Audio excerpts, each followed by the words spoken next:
ఈ ఈజీ తెలుగు వాక్యాలను ఇంగ్లీష్లో చెప్పగలరా? Translate these 15 Telugu sentences into English. Friends, మనం ప్రతిరోజు వాడే అతి ముఖ్యమైన 15 తెలుగు వాక్యాలు ఇక్కడ ఉన్నాయి. వాటిని ఇంగ్లీష్లో చెప్పగలరేమో ప్రయత్నించండి. ముందుగా ఆ 15 తెలుగు వాక్యాలు చూద్దాం. ఆ తర్వాత మీరెన్ని వాక్యాలు ఇంగ్లీష్లో కరెక్ట్గా చెప్పారో సరిచూసుకోండి. All the best. 1. ఆంగ్ల భాష చాలా సులభం. 2. ఇంగ్లీష్ ఓ అంతర్జాతీయ భాష. 3. ఆంగ్ల అక్షరమాలలో 26 అక్షరాలు ఉన్నాయి. 4. మీరెవరు? 5. ఎలా ఉన్నారు? 6. నేను బాగున్నాను, మీ సంగతి ఏంటి? 7. అతని వయసు ఎంత? 8. రవికి చాలా మంది స్నేహితులున్నారు. 9. బస్సు ఎప్పుడొస్తుంది?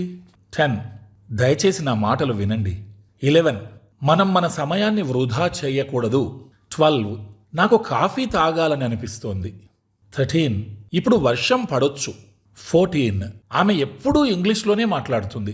15. రాణి నిన్న సినిమాకు వెళ్ళింది. ఇప్పుడు ఒక్క వాక్యం చూద్దాం.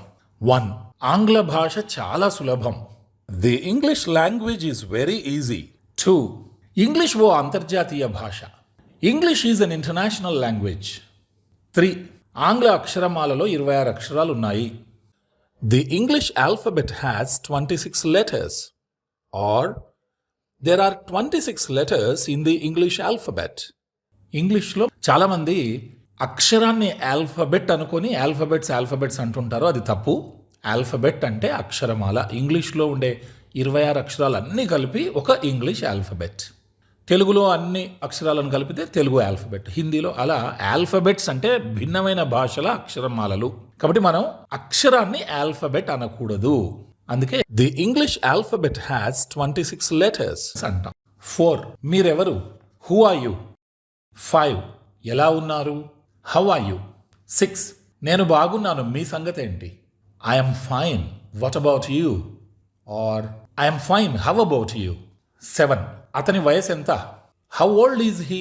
8. రవికి చాలా మంది స్నేహితులు ఉన్నారు. Ravi has many friends. Or Ravi has got many friends. 9. Bus ఎప్పుడు వస్తుంది? When does the bus come? Or when will the bus come? 10. దయచేసి నా మాటలు వినండి. Please listen to me. 11. మనం మన సమయాన్ని వృధా చేయకూడదు.